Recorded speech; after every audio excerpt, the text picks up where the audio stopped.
This time on Captain Cash's Laboratory, we're going to take apart these light discs or pads from the Brite and show you how you can modify them so they're not white. And here's one that I was able to turn into a pink light. Look at that. Woohoo. So we're going to go over what you can do with these, because a lot of houses don't want this bright white color, and they are modifiable. There will be a video coming up where I actually modify some of these for a project. So in the meantime, let's show you how to take these and make them not white. You can use gel coatings or Sharpies, paint the chip, but this is a pink LED, as you can probably see there. There you go. Pink. It's not focusing, but it's pink LED. So, what you'll need, and you don't have to put it in a lamp. Lights are coming back. I decided to do this because here's the bottom of that, and just adhere it, and now you have a light post that you can put in your village, and you're good to go. So let's set that aside. So to do a light post, you would need an LED, some heat shrink, wire, a lighter for the heat shrink or heat gun, soldering gun, snips, things like that. Some basic tools with your supplies. But let's show you how this is done. So if you want to modify these lights, you can get the flush mount LEDs that are in there, or you can solder on standard LEDs. So this is a 3mm, this is a 5mm. You can see the difference in size, and they can become bigger than that. So if you want to open these up, this one is easier than this one because this one's flexible. Now I can twist it. This one's a hard puck, doesn't move. This is on a PCB board, and this is just on printed plastic. So just peel a corner and just carefully start pulling and to break the glue. You can use a little heat if you want, but just be careful you don't melt the rubber. So once you start peeling, some components are going to appear. You can see them right there. So make sure that when you peel, you don't flex those components. So as I'm peeling, it's staying flat. I'm mostly peeling away the white rubbery part. And then bam, there you go. Now it is glued, so you're going to have glue residue on here. You can clean this off with isopropyl alcohol. Make sure that it's not near this when you do it, because you don't want an arc to go between the little components. Now, of course, when you peel it, it's probably going to warp a little, and there's not much you can do about that, but you can massage it and get it to where it sits flat again. So, now, with surface mount LEDs, you can hopefully see them. They're itty bitty, and they actually have very small solder joints on the ends. You can heat them up with a heat gun or a soldering iron, or you can just remove them with a pair of snips and then just cut them off from the side. And that's how I usually do it, because I'm not trying to salvage these. On this is a PCB board, so it's a rigid piece of fiberboard. And the easiest way is you can heat it up, which does help. It's hard plastic with a fiberboard underneath. I look and get a small screwdriver under the lip. There's usually a gap. And then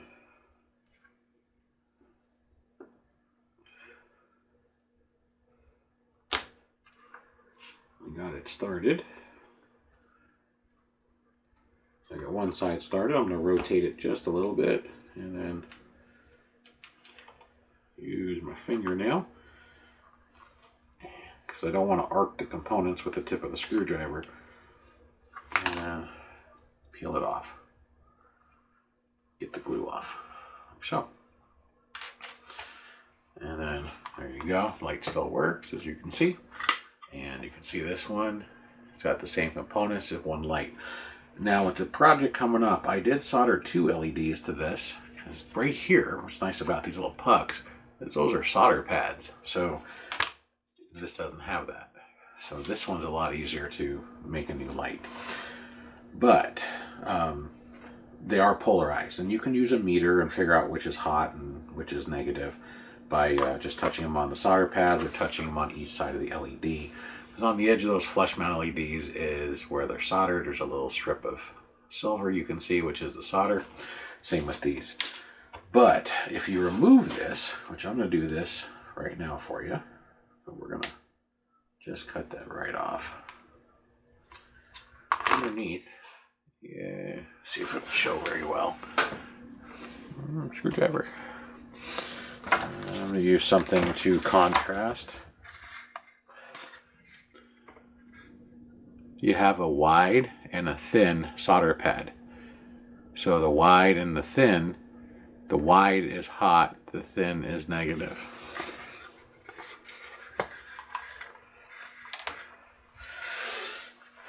Here is an LED that I've already cut and bent, and if I can get it to touch the solder pads, let me just spread it apart a little bit more.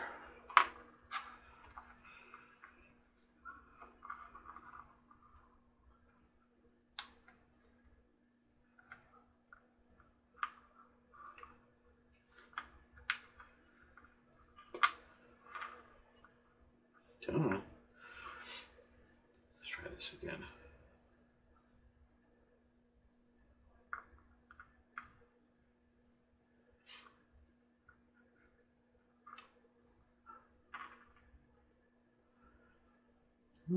LED should be good. I just tested it.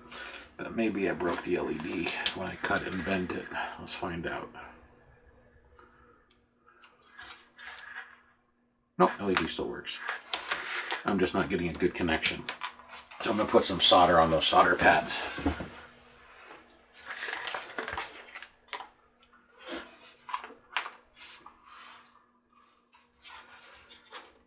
And it's the same on these when you take these off. Now, if you want to remove them with the soldering iron, I'll show you how to do that here in just a minute. Once my soldering iron gets hot, I'll do it on this one. If you have a soldering iron. Now I have my soldering iron set for about 250 degrees Celsius. If your soldering iron just has like a low, medium, high setting, put it on high. If it has a low, high, go with high. If it has a wattage setting, go with a higher wattage. Every soldering iron / soldering gun are slightly different. Each manufacturer rates them differently. So I have mine set for 250 degrees Celsius right now. Let's make sure she's hot. There we go. So it's easier when the lights aren't on, so you're not blinded by them.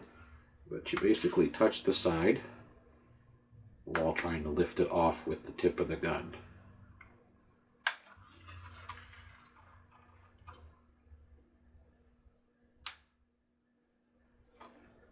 There we go, just like that. So that's why the one light doesn't work, is because I got it to come off. And now we got to do it again on this side, and bam, there's your light, or your LED. And then it's the same thing. You got two different size solder pads. You can see the other one still works just fine. And technically, if I can get this one to make contact,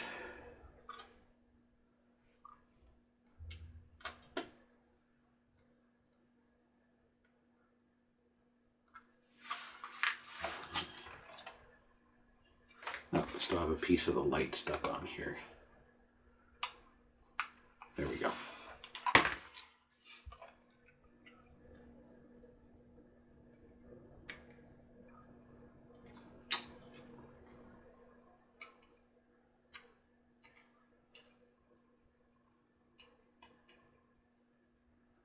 Oh, turned on for a second.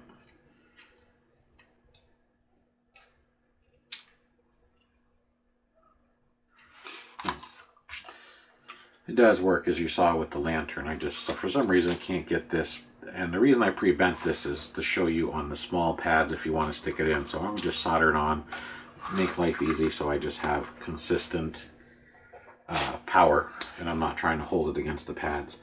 So this is a flux pen, and I've done it both with and without flux. Matter of fact, this light here I did without flux, and it was kind of a pain to get it to stick. It will stick. You have a better chance of getting it to adhere with flux, so if you have some lying around, use it. This is flux or rosin core solder, and technically it should do its job, but yeah, it's hit or miss. It seems like quality of stuff has gone down. So I'm going to pre-tin, and then I'm going to pre-tin these.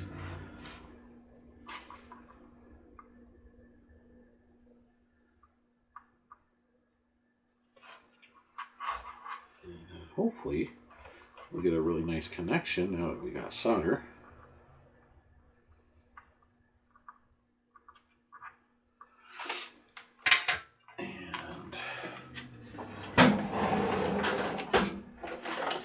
I guess I should show you with a meter the polarity as well as the voltage that comes out of here, because that might be important if you're buying LEDs. So before I solder a light on there,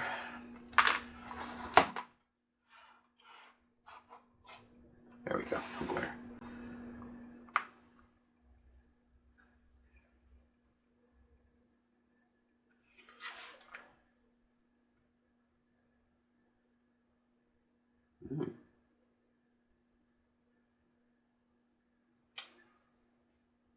This one's putting out a lot of power. 5 volts or 4 volts. Normally they put out about 3. And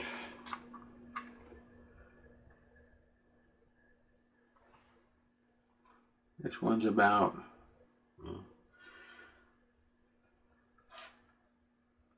not even a full volt. Let me just go to the sides of this light so I know I got a good connection. Yeah, 2.8 to 3 is normal. 2.7.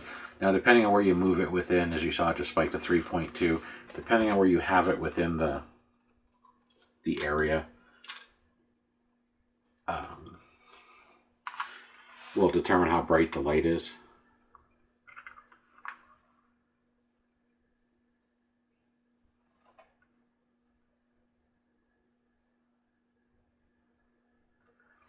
So,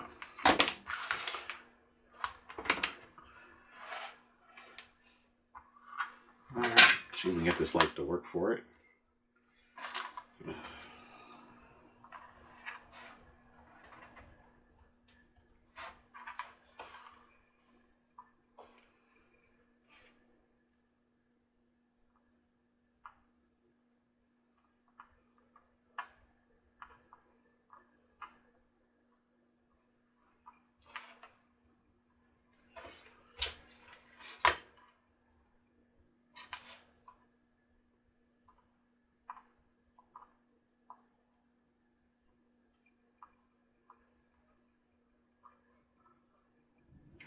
Ooh, that's still hot. Don't touch it.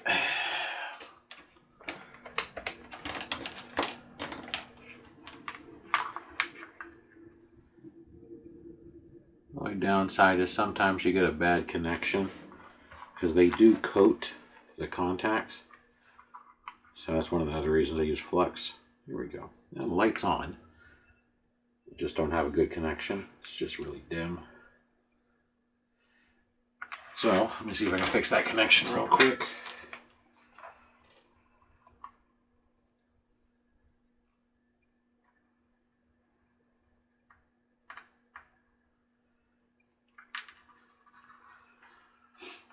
Well,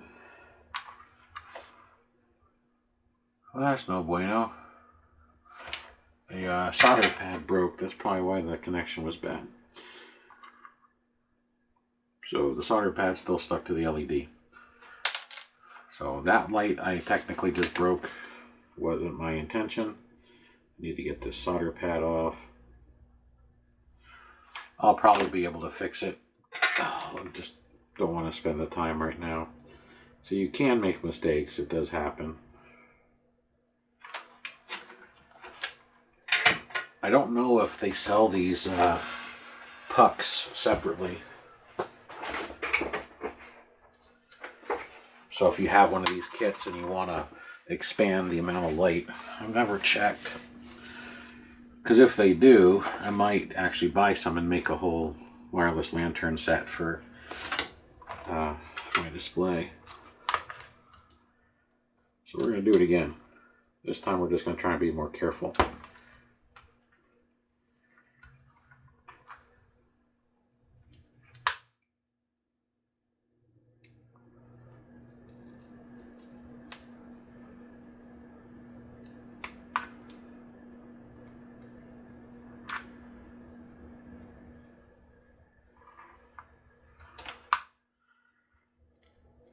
There we go.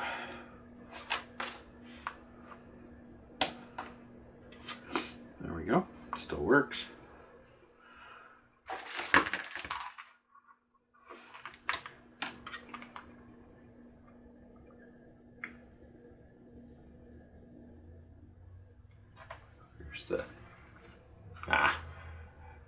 Got the light glare again. 2.6 volts.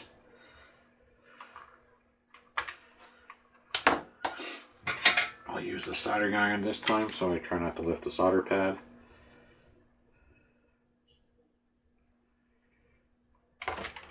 Just be careful doing it because you can burn yourself. I did not burn myself, but I came pretty darn close. There we go. And then we'll take this and put it back on.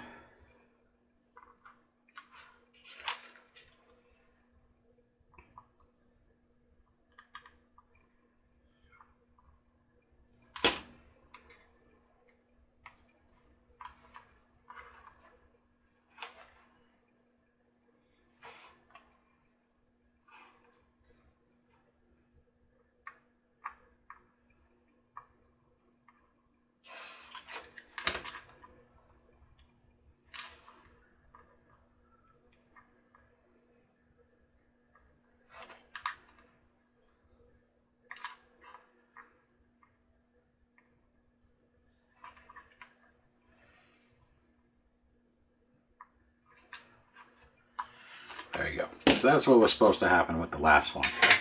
And I made a mistake. I got it either too hot or too much pressure when I pulled the light off. So what this will do is, now let's say you had a house, and instead of your, well, I guess it's hard to see with the big lights on. So let's say you had a house that you didn't want it to be white. So here's an orange flicker. I'm going to turn all the lights off.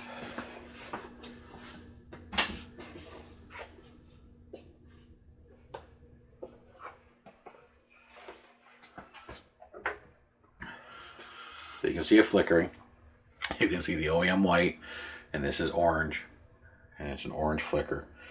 I'll turn it sideways a little bit. And here's the little, because it's a spotlight, you can see the spot. If I flip it upside down, lights are coming back. So that's basically, and you can use any color LED, from white to yellow to pink, like the light there, purple, blue, whatever. This puts out about 2.7 volts under a load. Most LEDs will be fine because it's a very, very low milliamp. That's why if I hook this to my machine and put it at full power, it's a slightly brighter light. So you really aren't going to risk burning anything up. It's normally pretty easy. This is the first one I've damaged out of several. If you watch the other video that I modified to fit that video, and that'll be up shortly after this one. But it happens. Like I said, you can screw things up. It's not unheard of. Nobody's perfect, but it is what it is, and we're going to continue.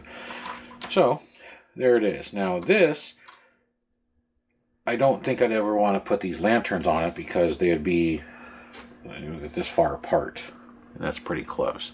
That's real close for two lanterns. But maybe you're making a pathway and they have oversized lanterns for the pathway. Oh, and these lanterns, they came from Temu. They're hollow. You just pop the tops off, you can see straight through them, which allows you to put your own light in them.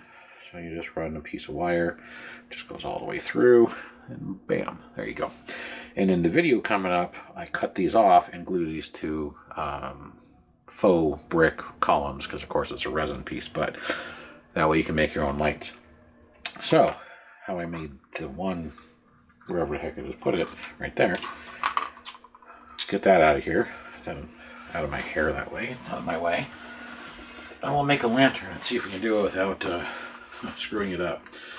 Now, if you are interested in getting surface mount LEDs, which are what these are that I just, melted off or cut off, you can buy surface mount LEDs on a strip and then replace them with surface mounts. They're more expensive and harder to deal with, and you usually can't use a soldering iron. Most surface mount LEDs are applied by melting solder onto the area using heat from usually hot air. So that's why this station comes with this. This is actually what it was designed for. I use it for melting the resin on houses and the glues, but this is a rework station to repair circuit boards, so that with the different nozzles that it comes with, it's designed to distribute the heat so you can remove surface mount components in isolated areas. So your standard heat gun technically would work, but you risk overheating the other components on the little puck or the flat disc or flat plastic, and then you'll have other issues. So just be aware, it's easier to use standard LEDs and just have them stand up. Because if this is inside your house is going to sit right over it. And if this is just a walkway, it doesn't matter. You made a fatter base. I just haven't glued the base on. I'm going to. But you have a fatter base, and bam, you can use sticky tack or something so it doesn't fall over. So as far as like, I made this one black. You can paint them. I just used a marker and literally just went around the whole thing, and this is how I made that puck black. So I just did my best impression of Bob Ross, making a happy little painting here. You can use paint, you can use heck, you could even like cover this with moss or something, or faux snow, as long as whatever you're covering with is non-conductive, meaning no metal flake, nothing that has conductive properties to it. Because this works on a magnetic coil, anything conductive can cause the coil to not work. Also, you can short out the components. So now if you put the lantern over it, it's not centered because that light's not centered. You don't see the white. There we go. So, good old-fashioned black marker. But let's get this thing done. So I use some helping hands because I get tired of burning myself. You can get helping hands anywhere. It can be metal ones like this from a store or online, or you can ask somebody in your household to hold it and they can get burned for you. Whatever you prefer. So I'm going to pre-tin the leads. Now on an LED, if you never dealt with an LED before, the longer lead is hot and the shorter lead is negative. So this is just some thin solid core copper wire. It's actually from Cat 5e cable. I stripped a whole bunch of section of it and took all the windings out of it for a different project, and I had some left over because I stripped like 100 feet of it and I only needed like 20, but I'd rather have too much than too little. And on this we have a solid orange and then an orange and a white striped one. So to make the hot, I'm going to use the solid color for the hot, and then I'm going to slide the heat shrink over it. And now we're just going to solder the wires to the LED.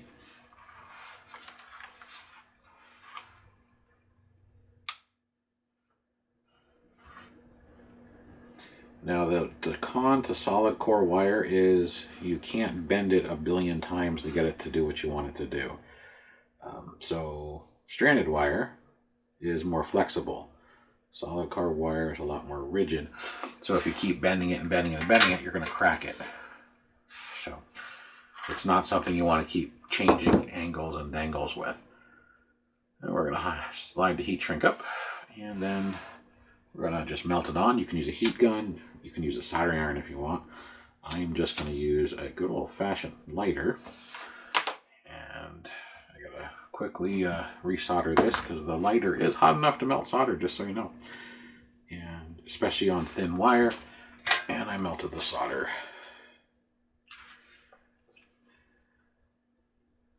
You can melt solder with hot air. You can melt solder with a flame. And of course, iron. Yep.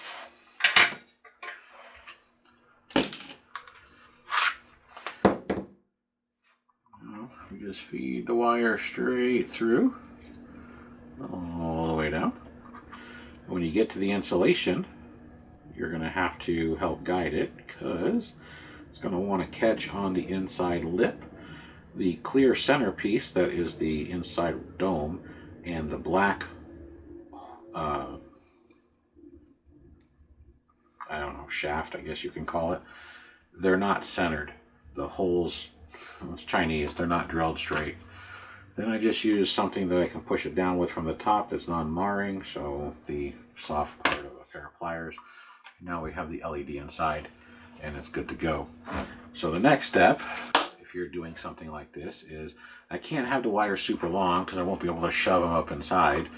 So we just trim off a little past the bottom. We're going to open the twist. And then we're going to strip the wires. Now when you do this, don't pull on the wire to where you pull it off the LED or break the LED. So what I'm doing is I'm putting my thumb against the wire and providing counter resistance for the stripper. I'm not using a real stripper, I'm just using flush cutters, but you can use a real stripper too. The reason I'm using flush cutters is because they have a smaller jaw and the strippers have a fatter, wider jaw, so it's a little harder. And now we're going to pre-tin the wires again. I always recommend pre-tinning the wires because you have a better solder joint. And we're going to take this one back off.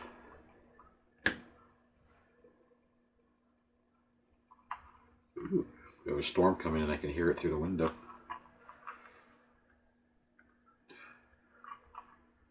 That time of the year here in Arizona. It's our monsoon season. Oh, there we go.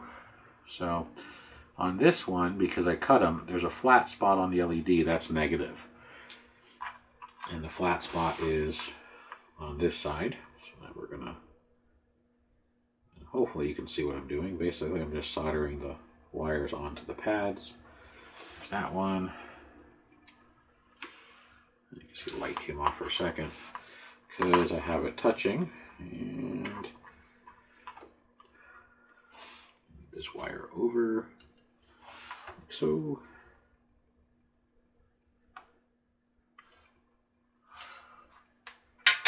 There you go. So now you just kind of, because it's so close, you just kind of finagle it, push it in, and then I center it, and then I use the pliers again because the LED pops up when you do that.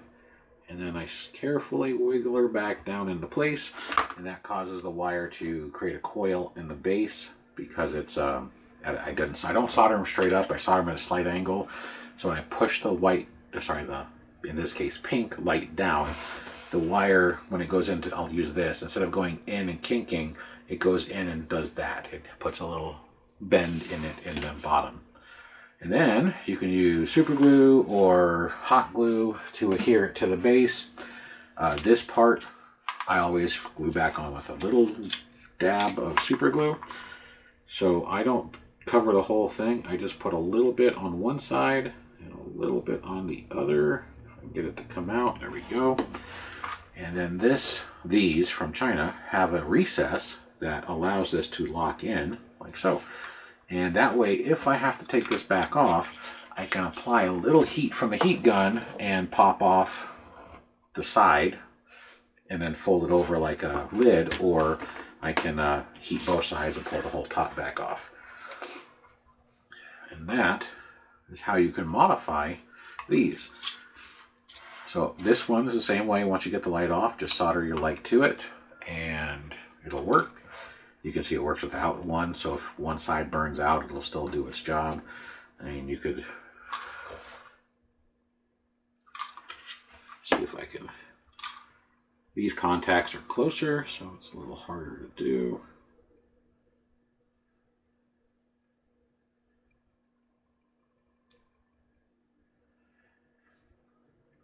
You can solder two different colors on there, as long as they're close to the same forward voltage. Now, if I put a flicker on here, it may not work right because it's got a flicker and a solid light, and I can't get it to do its thing because of the solid light, because they fight each other.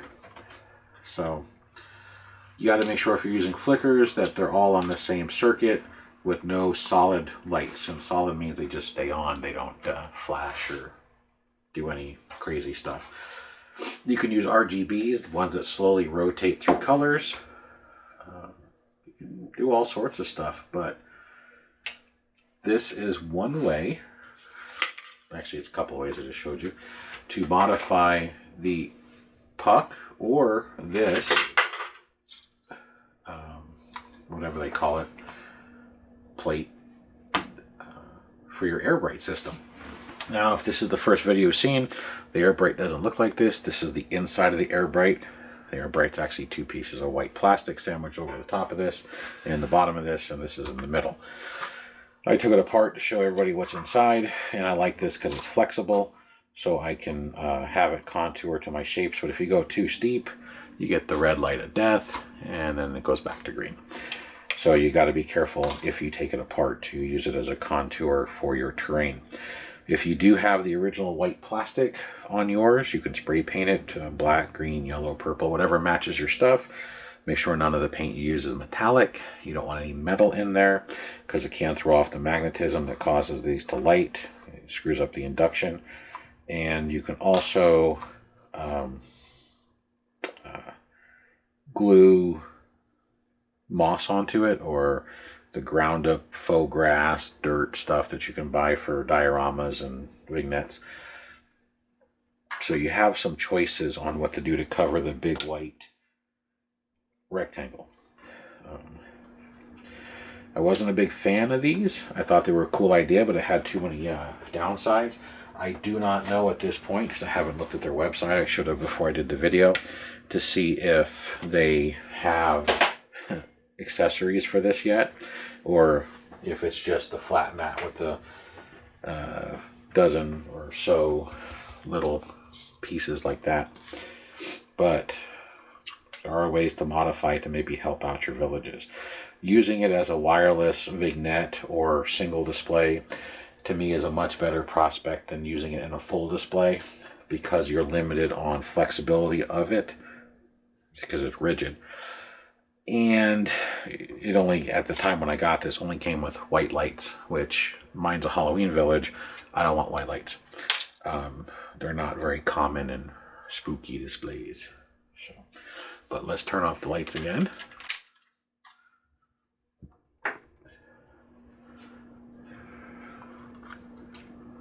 Look at that. You can see the pattern from the faux wrought iron holder.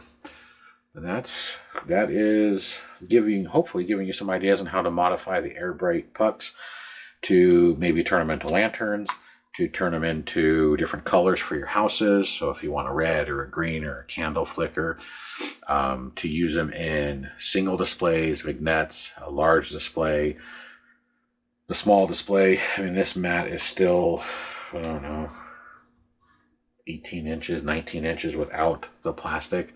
Plastic's going to go out another inch. So it's still a very large piece. It's just one of those things. But Any comments, questions, concerns, you can put them below.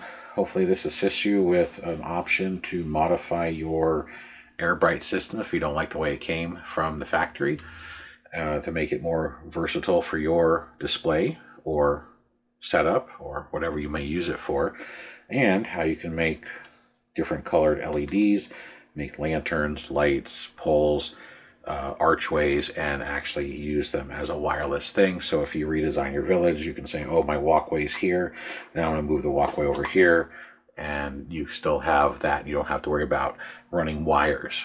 You only have the one power wire right here, which is this white plug, and that's it. And of course, you can put the other mats on the sides, either here, here, or here, and then you can do it long ways or narrow. I mean, there's a lot of possibilities. I appreciate it more knowing that it's modifiable now, fully modifiable. And I also, again, for myself, I like the fact that I can make this follow the contour of something. So if it's not completely flat, I can do this. You see it's lifted, but lights are still on. So personally, I like it without the plastic sheathing. It is more susceptible to damage this way, so I wouldn't recommend keeping it this way permanently. Unless if you're one of those folks that tears it down every year. My display never comes down, and it rarely gets changed. It just gets added onto. So something like this wouldn't be moved or changed for the most part, because the joints right here. Let me turn this light back on. You can see the solder joints, and that's where you're going to fatigue it. You're going to work hard in these joints and make it break if you keep flexing it too much. These not so much, because they're right in the middle, and when you lift it, they stay pretty rigid. It's just you're going to tear it here because you have the weight of the circuit board if you take it apart. So try not to if you don't have to. But other than that, thanks for watching. Stay tuned for the video. Will be the Limac Cemetery, that new cemetery they came out with all the movable pieces. I have used this here, and this is what I'm going to use it for when it goes on my display, to make the cemetery light up. So just to give you a heads up of what you'll be looking for to see the Brite in action, where I modify 4 of these to fit in that cemetery, as well as add some additional lighting to both the mausoleum and the entire cemetery, so you get a nice shadow of the stones across the backdrop. And I even show you how to modify the mausoleum, because if you look at your mausoleum, it's a pretty solid chunk of resin. So stay tuned for that. It should be coming up in a few days after this one's up on YouTube. So till the next one, thanks for watching.